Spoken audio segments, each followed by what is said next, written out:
You are watching ColdFusion TV.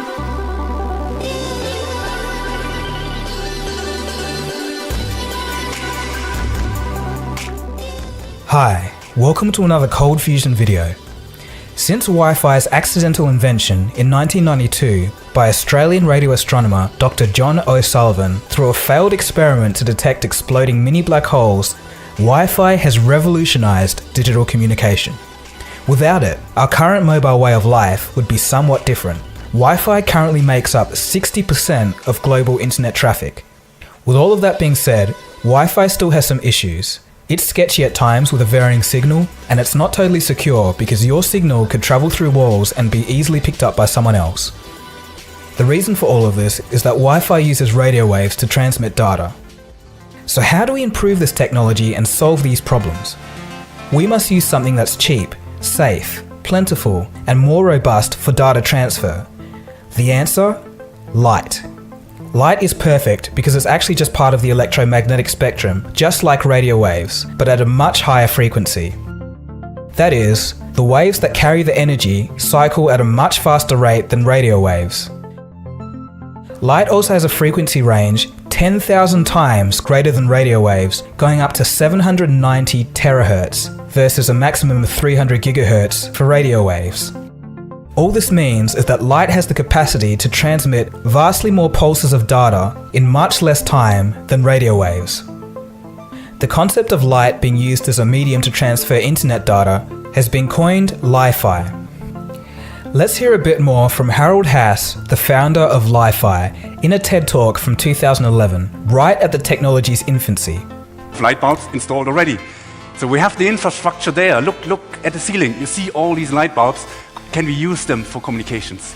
And there's one thing we need to do is we have to replace these inefficient incandescent light bulbs and fluorescent lights by these new technology of LED light bulbs. An LED is a semiconductor, it's an electronic device, and it has a very, very nice and cute property. Its intensity can be modulated at very high speeds, and it can be switched off at very high speeds. And this is a fundamental basic property that we exploit with our technology. So how does this all work? You all know the remote controls have an infrared LED. Basically, you switch on the LED, and when it's off, you switch it off, and it creates a simple low-speed data stream in 10,000 bits per second, 20,000 bits per second, not usable for a YouTube video. What we have done is we have developed a technology with which we transmit with our technology not only a single data stream, we transmit thousands of data streams in parallel at even higher speeds. In another part of the talk, Haas does a pretty cool demonstration. He fits a desk lamp with a normal LED bulb worth about $3. A software code makes the bulb flicker at extremely high speeds.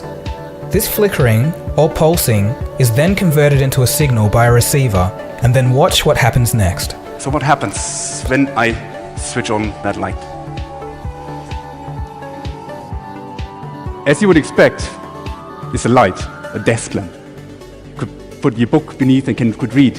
It's illuminating the space. But at the same time, you see this video coming up here. And this is a video, high-definition video, that is transmitted through that light beam. You're all critical. You say, this is a smart academic doing a little bit of tricks here. But let me do this.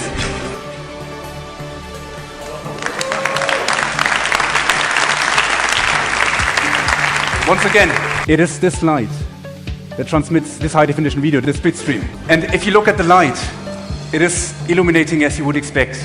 You don't notice with your human eye, you don't notice the subtle changes in the amplitude that we impress onto this light bulb. It's serving the purpose of illumination, but at the same time, we are able to transmit this data. And you see even light from the ceiling comes down here into the receiver. It can ignore that constant light because all the receiver is interested in these subtle changes. Harold hopes to integrate this receiver technology into phones and even phone cameras so that they can send and receive high bitrate information through and from light. You might be wondering if the light has to be turned on the whole time to receive data.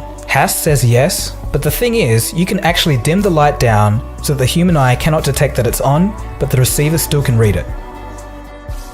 Okay, so that sounds great, but does it actually work in real life? The answer is yes. Researchers have reached speeds of 10 gigabits per second in lab conditions. For a perspective, South Korea's world record internet speeds are only 100 megabits per second. Li-Fi has also been successfully tested in a commercial context. There's been trials in offices in Estonia that are reporting transmission speeds of 1 gigabit per second, still 100 times faster than current average Wi-Fi speeds. So imagine this, you could walk into any room, switch on the light, and simultaneously instantly have an internet connection 100 times faster than your regular Wi-Fi. But it doesn't stop there. Researchers at the Oxford University have published results of visible light internet at 223 gigabits per second. With those speeds, you could download 18 1.5 gigabyte movies in 1 second. But of course, whether or not the servers will be able to serve those files to you is another story entirely. But still very impressive nonetheless. So what's the conclusion here? We could be seeing very cheap light-powered internet or Li-Fi everywhere. This could easily lead to the Internet of Things becoming a reality, a situation where all electronic devices communicate with each other. From your mobile phone communicating with your fridge, to sensors on a bridge, warning of structural damage and potential failure to civil engineers. If Li-Fi becomes widely available, I believe we would have turned a corner into a technological revolution that would lead to a world where the internet and transfer of information is no longer an obstacle for the average user. So anyway, that was just a quick story I thought I'd bring to you. It's quite fresh because the Li-Fi tests in real life scenarios were only completed 2 days ago, at the time of this recording, so pretty exciting stuff. Thanks for watching, don't forget to leave a thumbs up if you liked it, comment and subscribe if you're new. If you want to know more stuff on cutting edge technology, hang around for the next 10 seconds and follow the prompts on your screen. Cheers guys, this has been Dagogo, you've been watching ColdFusion, have a good one. ColdFusion. It's new thinking.